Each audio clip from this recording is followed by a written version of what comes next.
At my grandmother's will reading, the lawyer said 6 words that stopped my heart. All assets to Maria Chun. Maria Chun. Not me. Her only granddaughter who'd spent every Sunday at her house for 30 years. Not her church. Her favorite charity, her beloved garden club. Maria Chun, the nurse who'd appeared 1 year ago, claiming she wanted to care for elderly folks in their final days. I watched Maria's red lips curl into a smile. She reached across the mahogany table and squeezed my grandmother's lawyer's hand. Thank you, Mr. Williams. Eleanor was like a mother to me. Like Amoter, I wanted to scream. I wanted to flip the table. I wanted to. Miss Carter. Mr. Williams was looking at me. Your grandmother left you something as well. Hope flared in my chest. This. He slid a small manila envelope across the table. Inside was a USB drive. Nothing else. No note. No explanation. Just a tiny piece of plastic worth maybe $5, while Maria Chun walked away with $12 million. But then Mr. Williams leaned close and whispered for words that changed everything. She said, "Watch alone." Welcome, Miss Agallo, and welcome to Auntie Grace's Stories. Before we begin, let us know in the comments where you're watching from. Don't forget to subscribe and leave a like. Now, let's begin. My name is Grace Carter, and until 3 hours ago, I thought I knew everything about my grandmother. I thought I knew her favorite flowers were gardenias because my grandfather planted them on their first anniversary. I thought I knew she kept her wedding ring in a music box that played Unforgettable because that was their song. I thought I knew that when she got that terminal cancer diagnosis 6 months ago, she'd want her family around her until the end. I was wrong about that last part. Because my grandmother Eleanor Carter wasn't just dying, she was planning. The law office of Williams and Associates occupied the 10th floor of a glass tower in downtown Atlanta. Floor-to-ceiling windows overlooked the city, and the mahogany furniture probably cost more than my car. I'd arrived early, wearing the black dress I'd bought for Grandma's funeral 2 weeks ago. My hands still shook when I thought about that day. The church packed with people, the closed casket covered in white roses. The way I'd stood at the front and tried to speak, but the words caught in my throat. She raised me. I'd finally managed to say. When my parents died in that car accident when I was 8, she didn't hesitate. Se took me in. Se loved me. Se lo vedme. She made me who I am. And now I sat in this cold office, waiting to hear how she'd divided her estate. The door opened. Maria Chun walked in, and the temperature in the room dropped 10 degrees.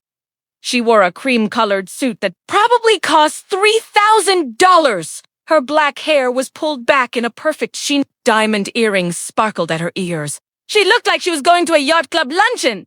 Not a will-reading Grace. She smiled, but it didn't reach her eyes. How are you holding up? I didn't answer. I couldn't trust myself to speak. Maria had appeared in my grandmother's life exactly 13 months ago. She'd knocked on the door one Sunday afternoon with a basket of muffins and a bright smile. Hello, I'm Maria Chun, and I've just moved into the neighborhood. I saw your beautiful garden and wanted to introduce myself. Grandma. Ma, Ebertrusting Everkind hadn't invited her in for tea. Within 2 weeks, Maria was visiting every other day. Within a month, she'd somehow convinced Grandma that she needed help around the house. Within 3 months, she'd moved into the guest room, claiming she wanted to be available in case Eleanor needs anything at night.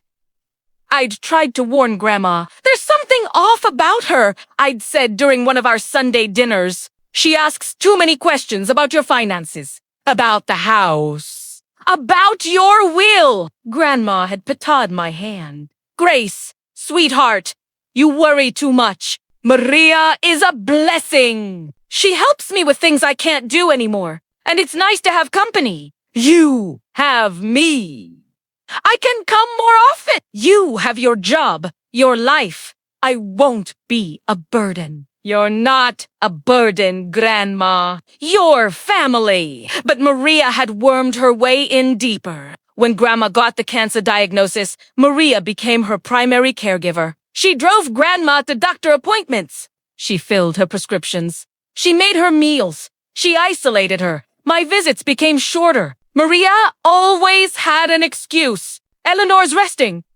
Eleanor's not feeling well today. Eleanor's medication makes her too tired for visitors. Anten. Parte. 4 months ago, Grandma's health took a sharp turn for the worse. I'd gone to the house, frantic, demanding to see her. Maria had blocked the doorway. I'm sorry. Grace, but Eleanor specifically asked not to be disturbed. She's very weak. She doesn't want you to see her like this. She's my grandmother. Let me in. I'm following her wishes. I don't believe you. Maria's smile had been cold. Call her doctor if you don't believe me. Better yet, call Mr. Williams. Eleanor updated her healthcare proxy last week. I'm her designated decision-maker now. That was when I knew something was terribly wrong. But by then, it was too late. 2 weeks after that conversation, Grandma died in her sleep. Maria called me at 6 in the morning. Grace, I'm so sorry. Her voice had been soft, sympathetic, perfect. Your grandmother passed away peacefully last night. She wasn't in any pain. I was with her. You were with her. She asked me to stay. She didn't want to be alone. That knife twisted deep.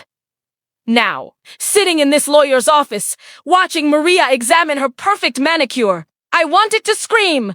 The door opened again, and Mr. Williams entered. He was in his 60s, with silver hair and kind eyes behind wire-rimmed glasses. He'd been Grandma's lawyer for 20 years. Thank you both for coming, he said, settling into his chair. I know this is difficult. Eleanor was a remarkable woman. She was, Maria said softly. I'm going to miss her so much. I bit my tongue hard enough to taste blood. Mr. Williams opened a leather folder. Eleanor updated her will 3 weeks before her death. She was very specific about her wishes. 3 weeks! When she was barely conscious, according to Maria, the estate includes the house on Peachtree, valued at $2.8 million.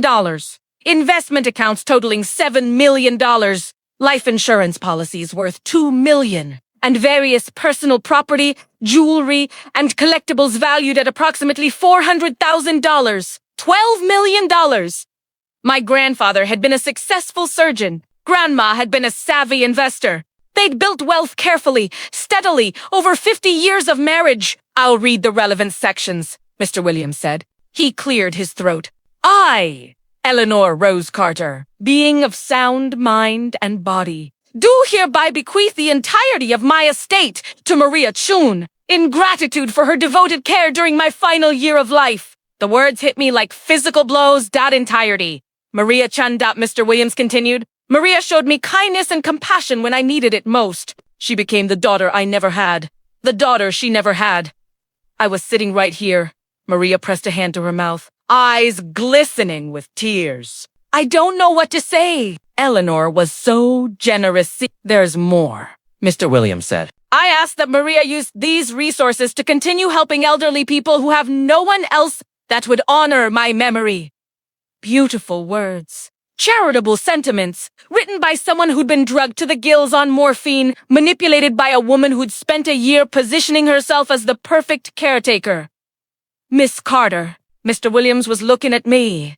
Your grandmother did leave you something. One ting out of $12 million worth of assets. He slid the manila envelope across the table. I opened it with shaking hands. Inside was a USB drive, plain and black. No label. That's it. The words came out bitter. Eleanor was very specific. She said you'd understand its significance. I wouldn't understand anything. This was insane. This was Mr. Williams leaned forward, his voice dropping. She said to watch it alone. At home. Tonight? Something in his tone made me look up. His eyes held mine for a long moment, and I saw something there. Mensaje. A warning? Watch it alone. Is that all? Maria Askede. She was already standing, smoothing her skirt. I have arrangements to make. The house needs to be cleared. The accounts transferred. The process will take a few weeks, Mr. Williams said. There are some formalities. Of course, Maria picked up her designer purse. Grace, I hope we can still be friends. Your grandmother would want that. She walked out, heels clicking on the marble floor. I sat there, holding the USB drive, feeling like my entire world had just collapsed. Mr. Williams gathered his papers slowly, deliberately. When he was sure Maria was gone, he looked at me again. Grace, I've been a lawyer for 40 years. I've seen a lot of things. But I've never seen a client as meticulous as your grandmother was in her final weeks. What do you mean? I mean, watch that USB drive. Everything your grandmother was. Everything she believed in. It's all there. Eh? Pause. She wanted me to tell you something else, she said. Trust the evidence, not the grief. Trust the evidence. I clutched the USB drive like it was a lifeline. Maybe it was. I didn't go straight home. I couldn't. Instead, I drove to Grandma's house, Maria's house. Noan parked across the street. The Victorian was exactly as I remembered it.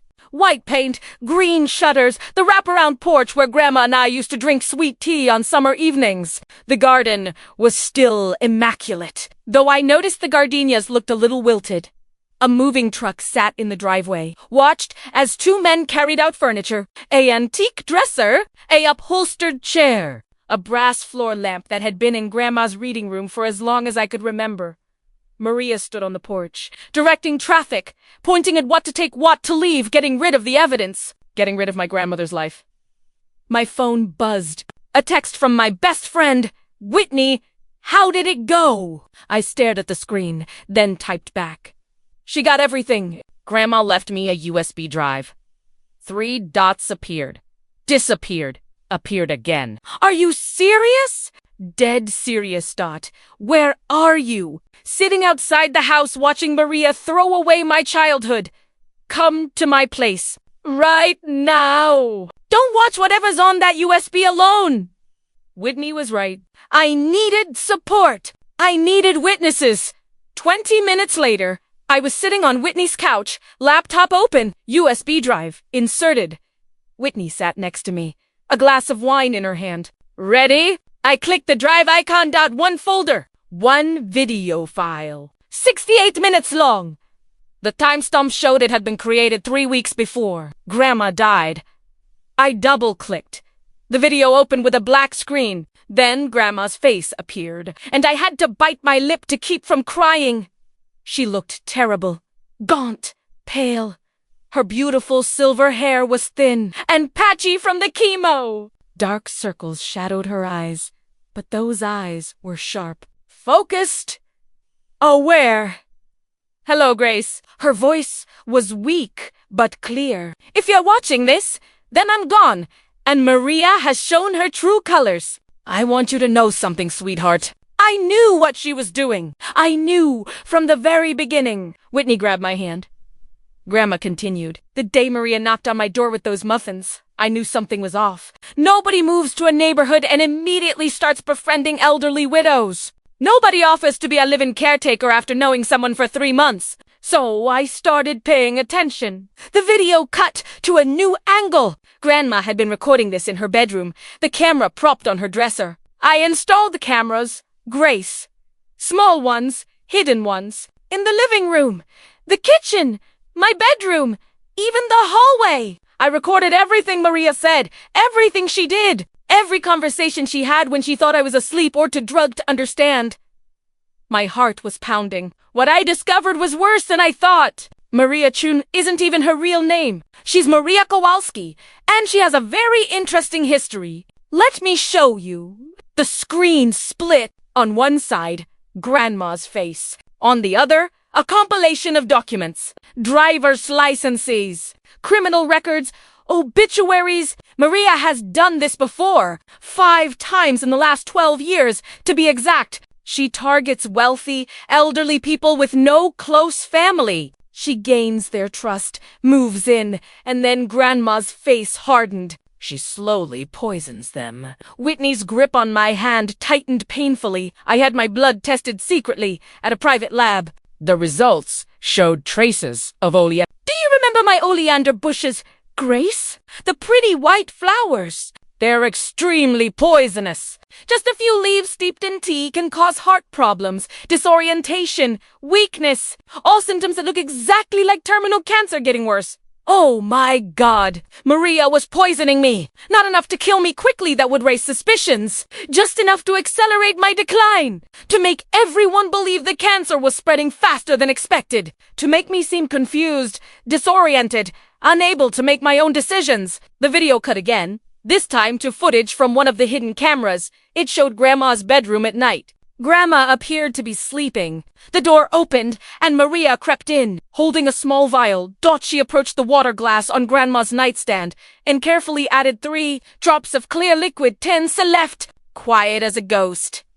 The timestamp showed this had happened 14 times over a 2-month period. I have hours of footage like this. Grandma's voice nodded. I documented everything. Her poisoning my water, my tea, even my food. I recorded her phone conversations where she talked about the inheritance and securing her future. I have her bragging to someone I believe it's her boyfriend about how the old woman will be gone within 2 months.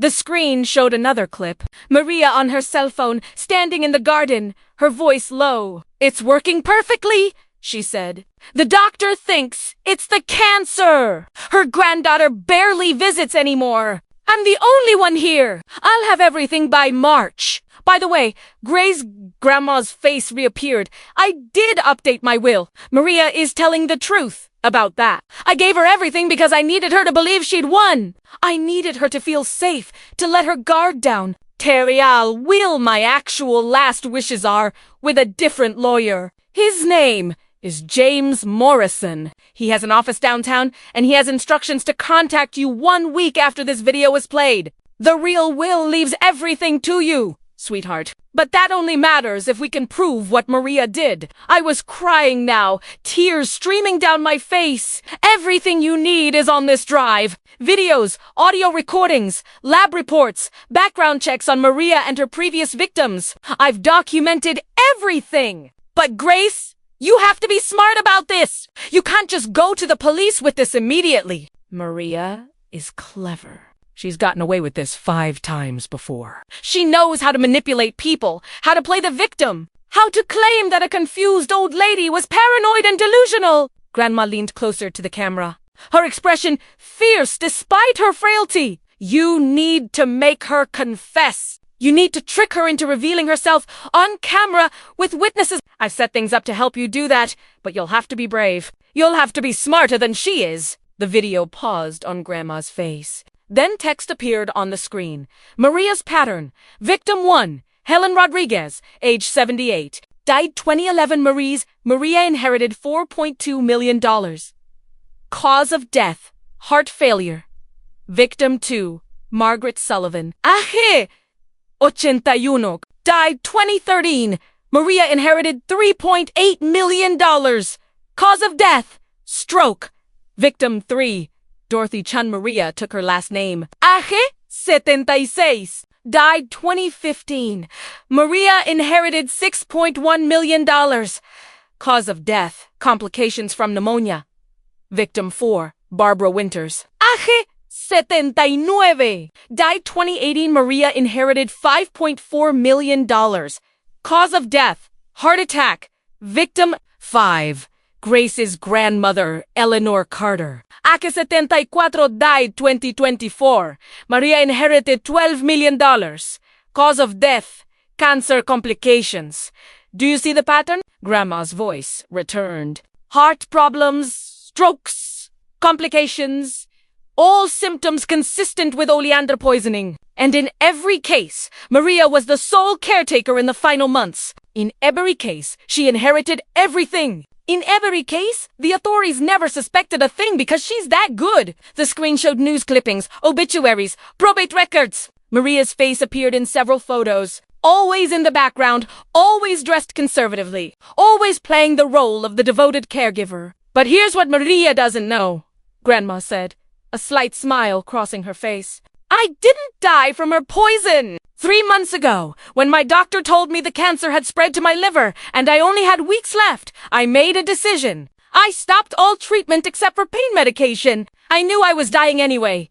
Grace, the cancer was real. But I wanted to die on my own terms, and I wanted to make sure that Maria would finally face justice. The video showed more footage. This time, it was Grandma in her bathroom, dumping her water glass into the sink before Maria could poison it. Grandma in the kitchen, switching her teacup when Maria wasn't looking. Small acts of defiance that bought her time. I fooled her into thinking the poison was working, Grandma continued. I pretended to be weaker than I was.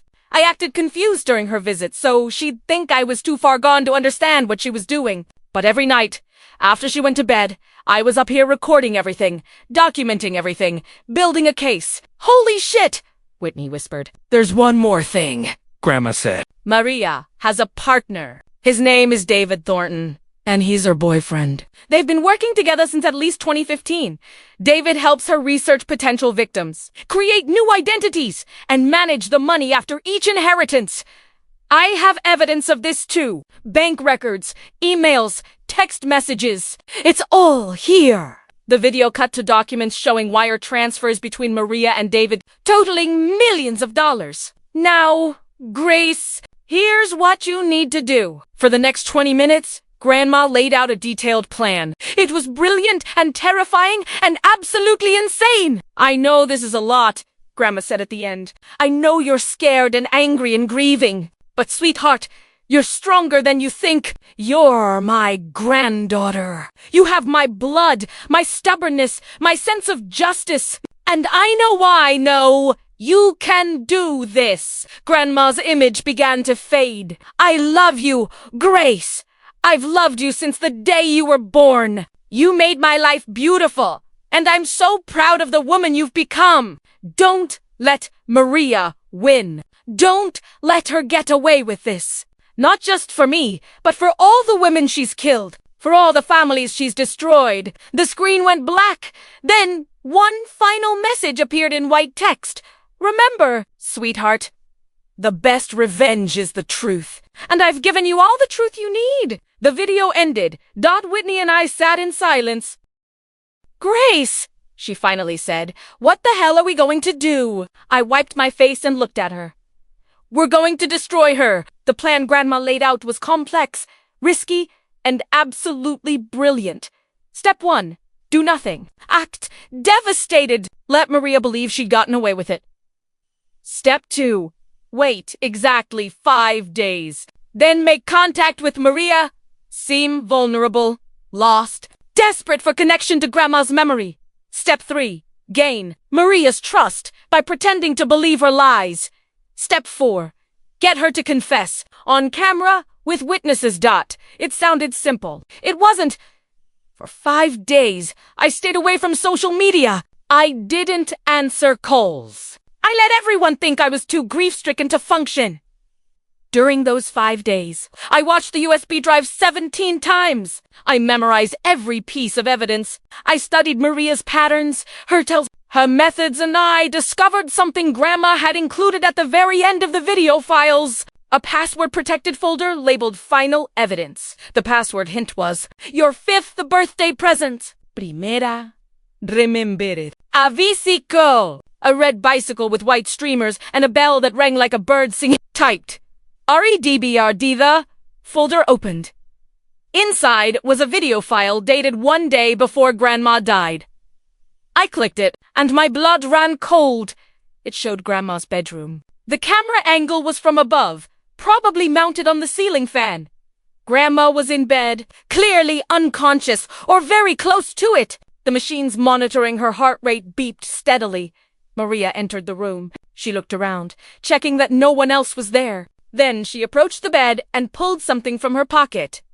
A syringe. This is for all the times you looked at me like I was dirt, Maria whispered, leaning close to Grandma's ear. All the times you pretended to be asleep when I knew you were listening. All the times you smiled at me when you were really judging me. You rich people are all the same. You think you're better than everyone else? She uncapped the syringe. This is enough morphine to stop your heart in about 5 minutes. The doctors will think it's the cancer. Your precious granddaughter will never know, and I'll be $12 million richer. She injected the syringe into Grandma's foreline. Goodbye, Eleanor. Maria left the room. The timestamp showed 11:47 p.m. At 11:52 p.m., the heart monitor flatlined. I watched my grandmother die. But more than that, I watched Maria murder her. That fucking bitch, Whitney breathed. Grace, this is murder. Premeditated murder. We need to take this to the police right now.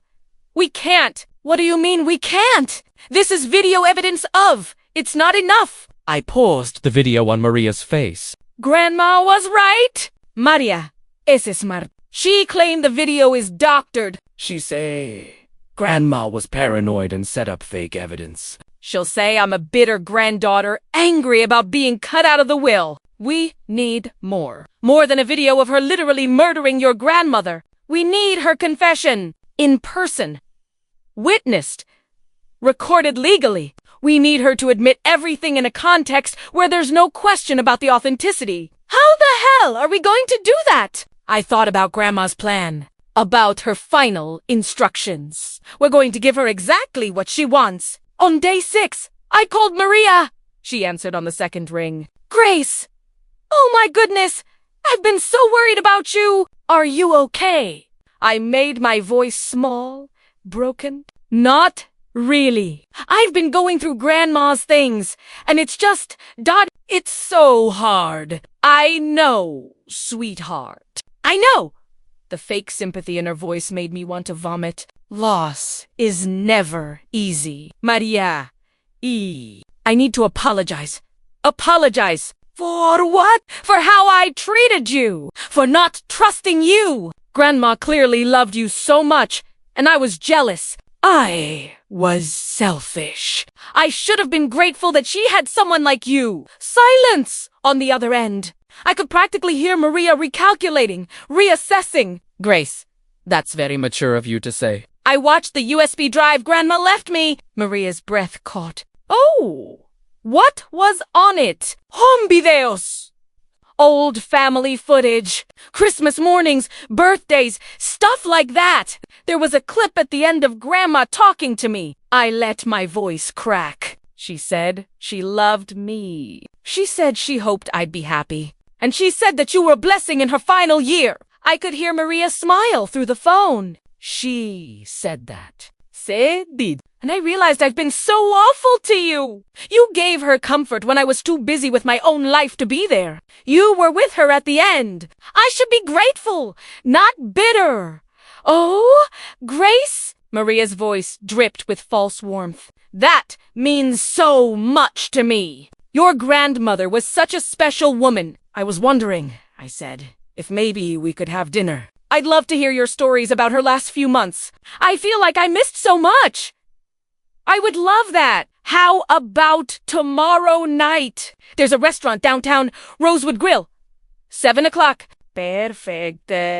I'll see you then. I hung up and looked at Whitney, who'd been listening to the whole conversation on speaker. Oscar-worthy, she said. That was actually terrifying. You sounded so genuine. That's the point. So what happens at this dinner? We record everything. I get her to talk about Grandma's final days. I ask leading questions. I make her comfortable, make her think she's completely safe, that I've accepted her version of events. And then I spring the trap. Rosewood Grill was upscale enough to seem like a genuine olive branch, but not so fancy that Maria would suspect anything unusual. I arrived 15 minutes early and scoped out the location. Whitney was already there, sitting at the bar, dressed like she was waiting for a date. She'd be my witness and my backup plan. I'd also contacted 2 other people. James Morrison, the lawyer Grandma mentioned, and Detective Sarah Chun from the Atlanta Police Department. Morrison had been shocked when I'd called him. Your grandmother was an extraordinary woman, he'd said. She spent her final months building an ironclad case. I have documents here that will make you cry and cheer at the same time. Can you come to a dinner tomorrow night? I need you there. What are you planning, Miss Carter? Just as Detective Chun had been more skeptical. You're telling me you have evidence of multiple murders and you want to confront the suspect in a public restaurant? She won't confess to a cop, but she might confess to a grieving granddaughter who thinks she's on her side. This is incredibly dangerous. My grandmother was murdered. I'm not letting this woman get away with it. Chun had finally agreed. I'll be there. But if anything goes wrong, it won't. Now, Sitting at the table, watching Maria walk through the restaurant door, I felt my heart hammering. She looked stunning. Black dress, tasteful jewelry, hair perfect. She hugged me like we were old friends. Grace, you look wonderful. I'm so glad you called. We sat down, ordered wine, made small talk. I waited until the main course arrived before I started asking questions. Maria, what was Grandma like in those final weeks? I mean, really like. Not the way she was with me, when she was trying to be strong. What was she like with you? Maria dabbed her mouth with a napkin, considering she was scared, honestly. Scared of dying. Scared of being alone. That's why she clung to me so much.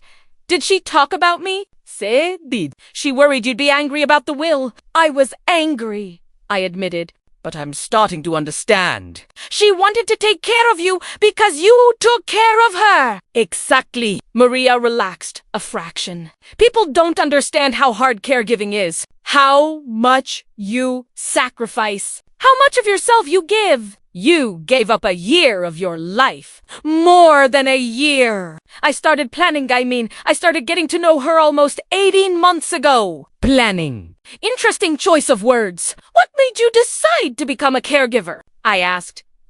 It seems like such a difficult job. Maria swirled her wine. I love helping people, especially older people. They have so much wisdom, so much life experience, and they're often so alone. Were the others alone too? Maria's eyes sharpened. Others? The other people you cared for before Grandma. You said you'd been doing this for years. Oh, yes. Yes? They were all quite isolated. I leaned forward, lowering my voice. Can I tell you something? Something I haven't told anyone. Of course, I'm actually relieved Grandma left everything to you. Maria blinked. You are? Huh. I didn't want the responsibility. The house, the investments, the upkeep. It's overwhelming. I don't know how to manage that kind of money. But you do. You're clearly good at it. And honestly, I glanced around, then whispered, I'm kind of hoping you'll share. Share. The will says you get everything. But morally, doesn't some of it belong to family? I'm not greedy, Maria. I don't need millions, but maybe 100,000. Just enough to pay off my student loans, get a better car. I watched her process this, watched her realize that I wasn't a threat. I was an opportunity, a grieving granddaughter who could be manipulated, controlled, maybe even paid off to keep quiet about anything she might suspect. Grace, I think we can work something out.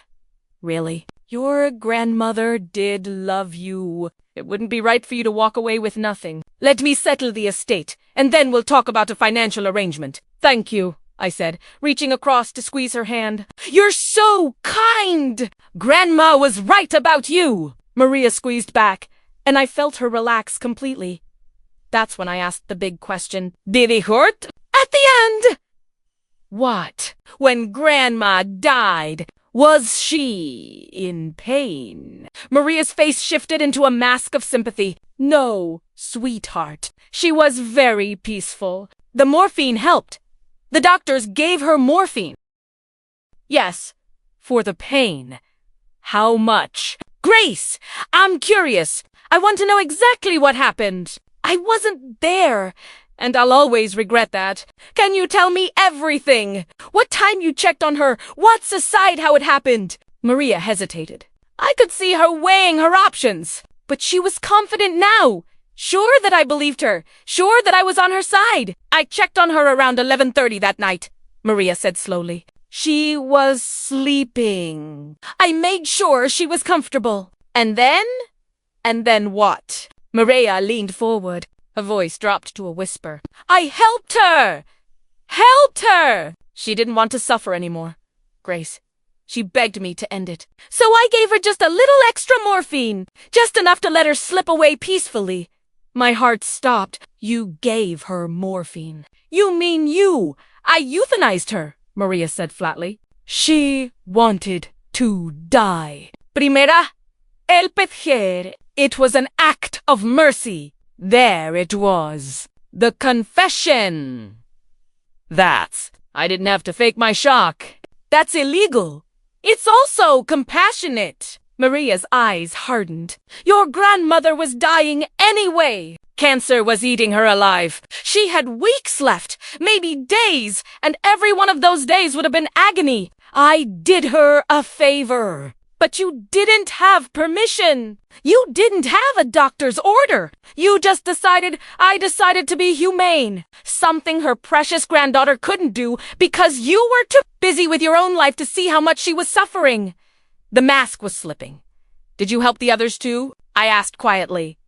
Maria froze. The other people you cared for. Helen Rodriguez, Margaret Sullivan, Dorothy Chun, Barbara Winter. Did you help them die too? All color drained from Maria's face. How do you? My grandmother was a very thorough woman, I said. I pulled out my phone and set it on the table. The screen showed the paused video Maria injecting morphine into Grandma's foreline. She installed cameras. She recorded everything. Every time you poisoned her water, every conversation you had about securing your inheritance, every murder you committed. Maria stood so fast her chair fell backward. You bitch! That's when Detective Chun stepped out from behind a column, badge raised. Maria Kowalski. You're under arrest for the murder of Eleanor Carter and 4 other women. Maria ran. She made it 3 steps before 2 uniformed officers blocked the exit. She spun back toward me, face twisted with rage. You stupid little girl! You have no idea what you've done. Those women wanted to die. They betrayed me. They trusted you. I cut her off. They took you into their homes, and you killed them. You're not a caregiver. You're a serial killer. I gave them peace. You gave them poison. Maria lunged at me. Whitney jumped up from the bar, but she didn't need to. The officers had Maria in handcuffs before she could reach me. You can't prove anything. Maria screamed as they dragged her away. That video is fake. She was a paranoid old woman. I'll sue you for defamation. You'll go to prison. Detective Chun said calmly. We have enough evidence to convict you 10 times over. Your DNA is on the syringe. Your fingerprints are on the oleander leaves in the compost bin. We have your bank records showing wire transfers from the previous victims' estates. We have testimony from 3 of the previous victims' families who've been suspicious for years. Maria's struggles stopped. She looked at me with pure hatred. Your grandmother was a cold bitch. She deserved my grandmother, I said. Standing up was smarter than you'll ever be. She'll beat you from beyond the grave, and now you're going to spend the rest of your life in a cell, thinking about all the women you murdered, all the families you destroyed. All for money you'll never get to spend. They led Maria out. The entire restaurant was silent.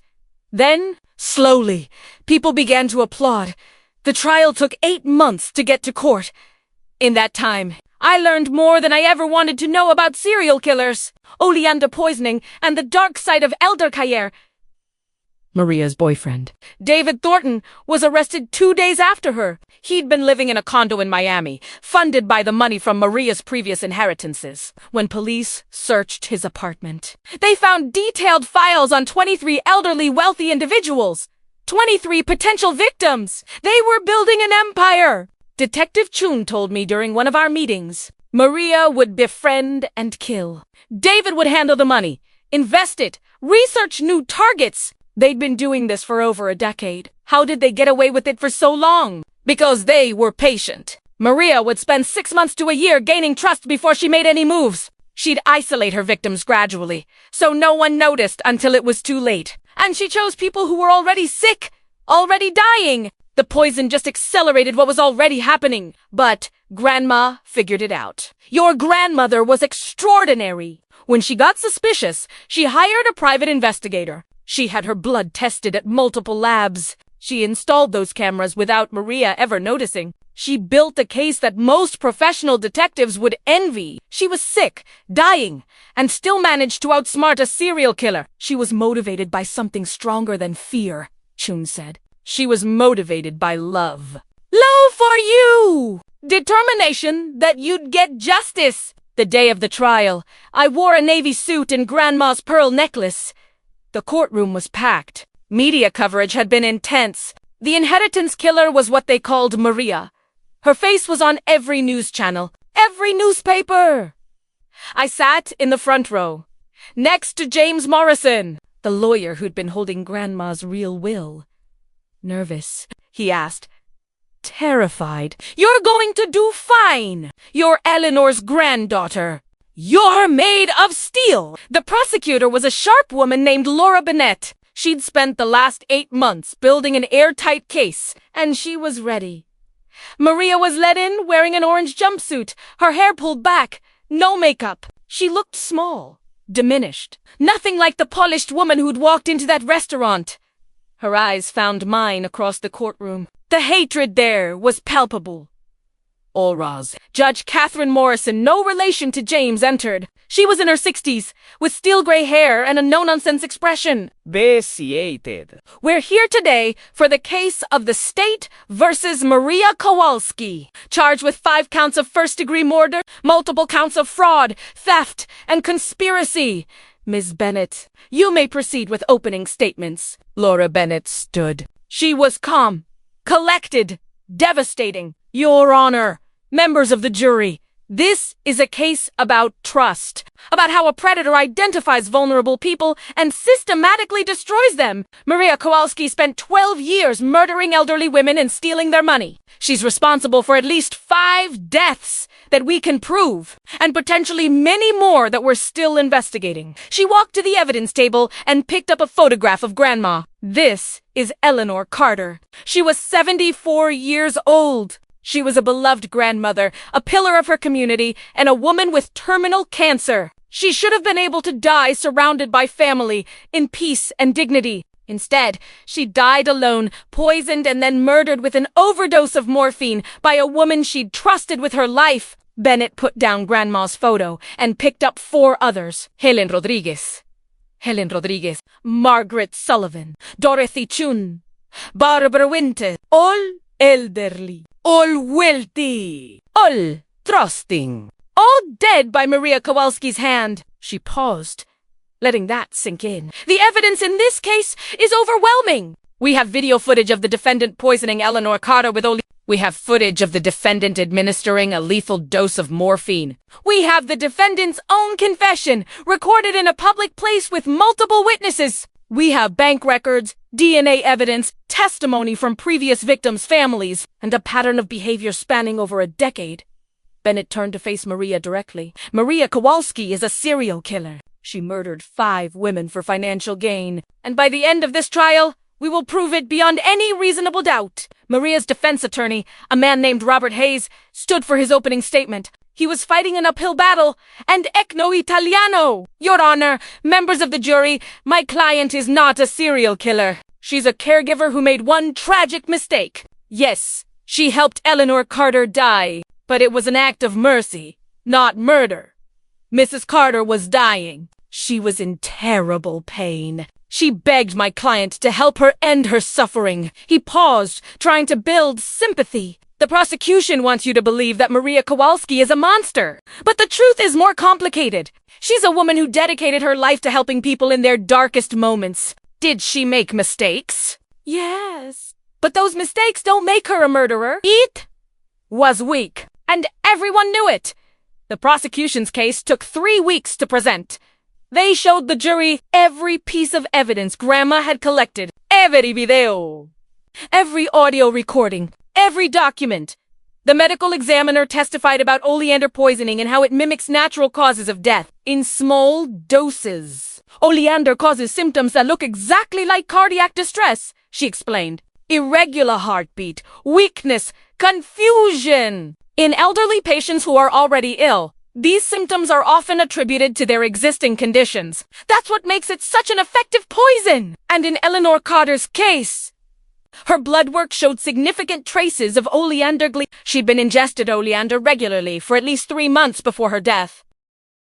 The forensics expert testified about the syringe found in Maria's room. The syringe contained traces of morphine consistent with the concentration found in Eleanor Carter's blood work. Maria Kowalski's fingerprints were on the syringe, and her DNA was on the cap. The most damning testimony came from David Thornton, Maria's boyfriend, who'd taken a plea deal in exchange for cooperation. How long had you known Maria Kowalski? Bennett asked. 9 years. And what was your relationship? We were partners. Romantic partners and business partners. What business? David shifted uncomfortably. We targeted elderly, wealthy people. Maria would befriend them, gain their trust, and eventually inherit their money. I would handle the financial side, laundering the money, investing it, researching new targets. How many people did Maria kill? 5 that I know of for certain, but there were others she talked about. People she'd helped before we met. Did you know she was killing these people? Yes. Why didn't you stop her? Ing off her voice. It was over. Because I'm a coward. Because the money was good. Because I told myself they were dying anyway. So what difference did it make? Hey, look down. I was wrong. I know that now. Did Maria enjoy it? Object, Hayes said, standing. Calls for speculation.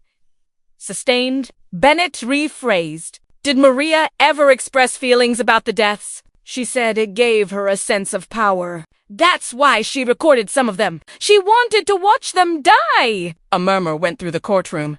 Did she record Eleanor Carter's death? No. By then she'd gotten more careful. But she told me about it afterward. She said the old woman had been suspicious, that she'd almost caught on. But Maria had handled it. On cross-examination, Hayes tried to discredit David. You took a plea deal, correct? Yes. So you're testifying against Maria to save yourself. I'm testifying because what we did was evil. I'm testifying because 5 women are dead, and someone needs to be held accountable. How convenient that you found your conscience now, after 9 years of profiting from murder. I'm not claiming to be innocent. I'm guilty. Ignore that. But Maria was the killer. I just helped her get away with it. Then came my turn to testify. I walked to the witness stand, placed my hand on the Bible, and swore to tell the truth. Bennett approached. Miss Carter, can you tell us about your relationship with your grandmother? She raised me. My parents died when I was 8, and Grandma took me in without hesitation. She was everything to me. My parent, my friend, my hero. When did you first meet? Maria Kowalski. About 13 months before Grandma died. Maria knocked on the door one Sunday with a basket of muffins. What was your initial impression? I thought she was too friendly, too interested in Grandma's life, her finances, her routine. I told Grandma I didn't trust her. What did your grandmother say? She said I was being overprotective, that Maria was just a kind person who wanted to help. Did you believe that? No. I knew something was wrong, but I didn't know how to prove it. When did you discover the truth? At the will reading. The lawyer gave me a USB drive. When I watched it, I learned that Grandma had known what Maria was doing all along. She'd documented everything. Bennett played segments of Grandma's video for the jury. You could hear people crying in the courtroom. How did it feel to watch your grandmother reveal that she'd been poisoned? Like my heart was being ripped out of my chest. Why didn't you go to the police immediately?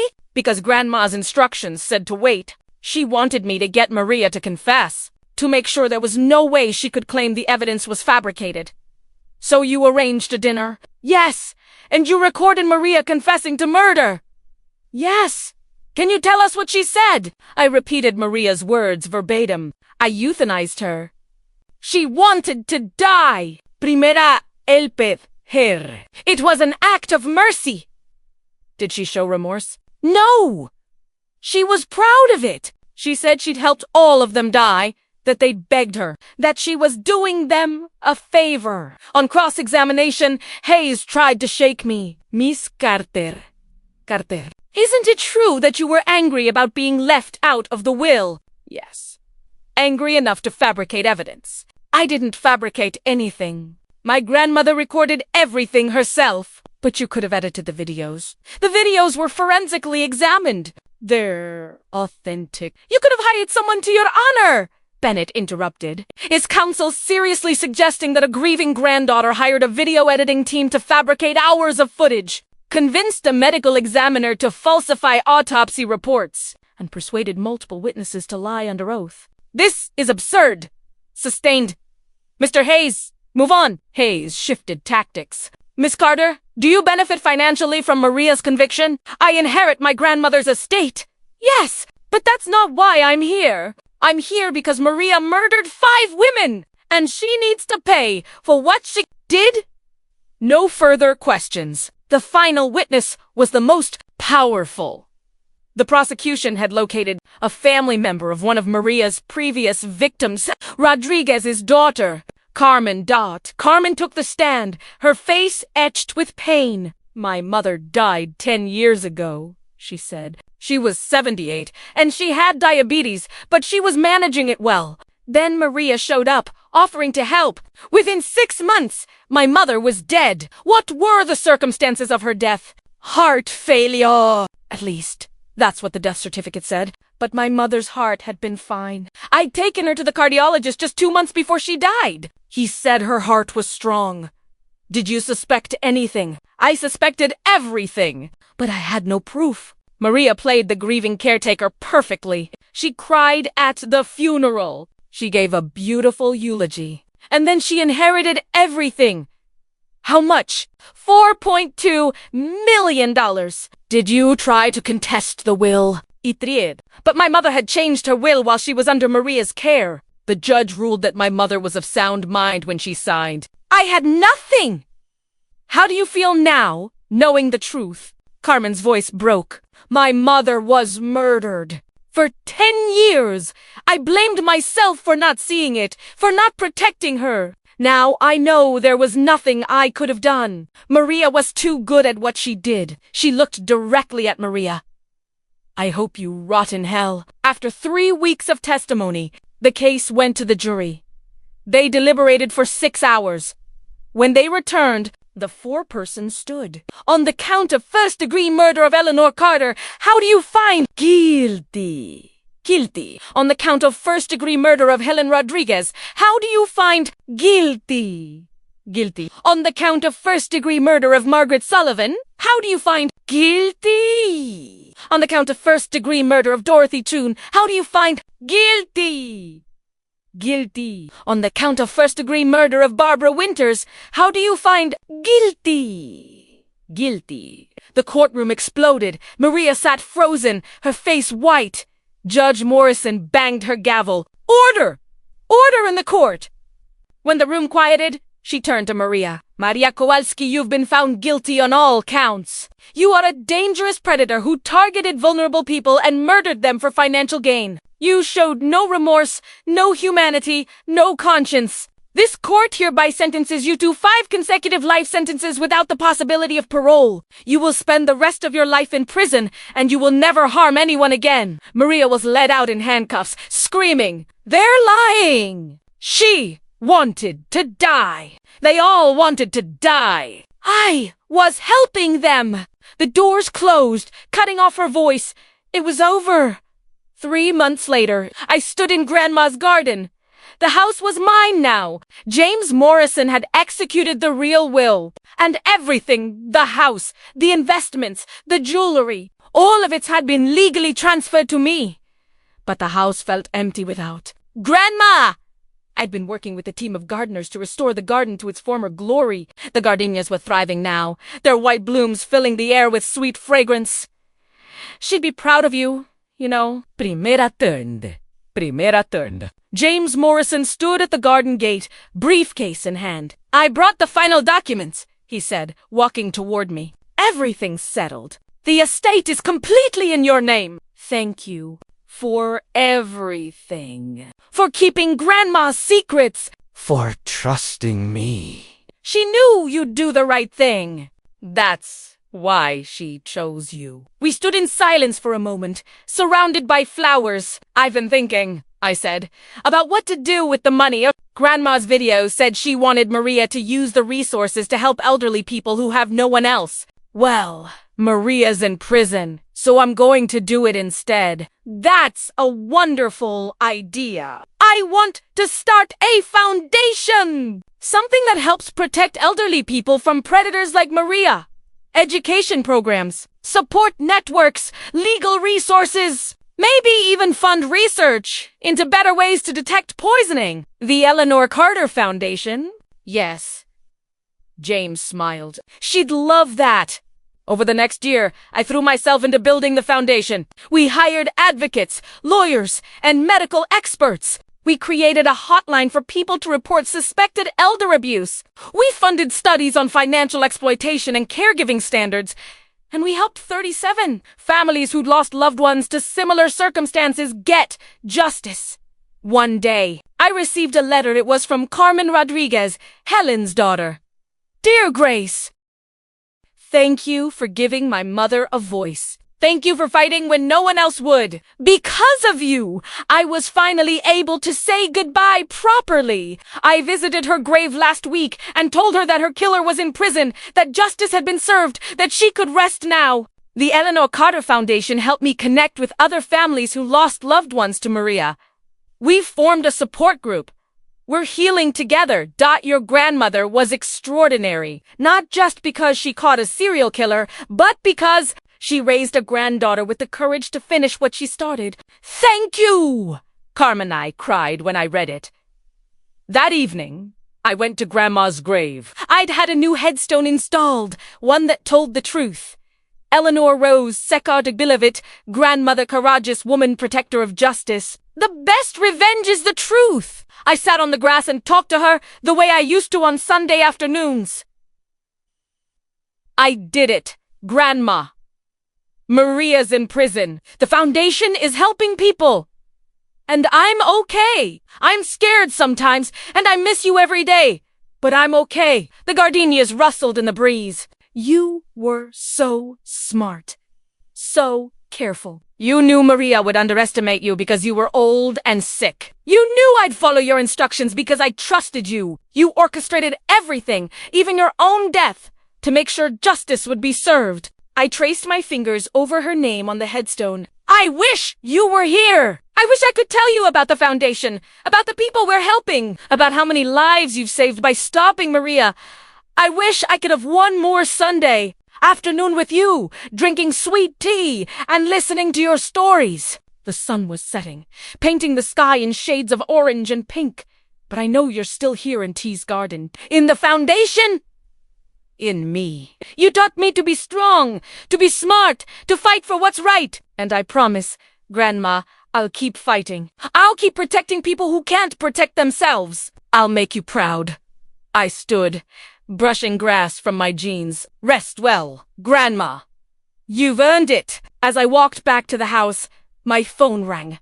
It was Detective Chun. Grace, I wanted you to know. We just arrested someone in Oregon. Another caregiver. Same pattern as Maria. We found her because of your foundation's educational materials. A family member recognized the warning signs and reported it before anyone could get hurt. That's amazing. Your grandmother saved more than 5 lives. She started a movement. After we hung up, I stood on the porch and looked at the house. The garden. The life Grandma had built and protected and left to me. And for the first time since she died, I felt at peace. That was an intense story, wasn't it? A story about trust, betrayal, and a grandmother's fierce love that reached beyond death itself. It makes you think, doesn't it? How well do we really know the people we let into our lives? Woe often do we trust too easily, assume the best, and miss the warning signs. But more than that, it's a story about courage, about refusing to let evil win, about fighting for justice even when the odds seem impossible.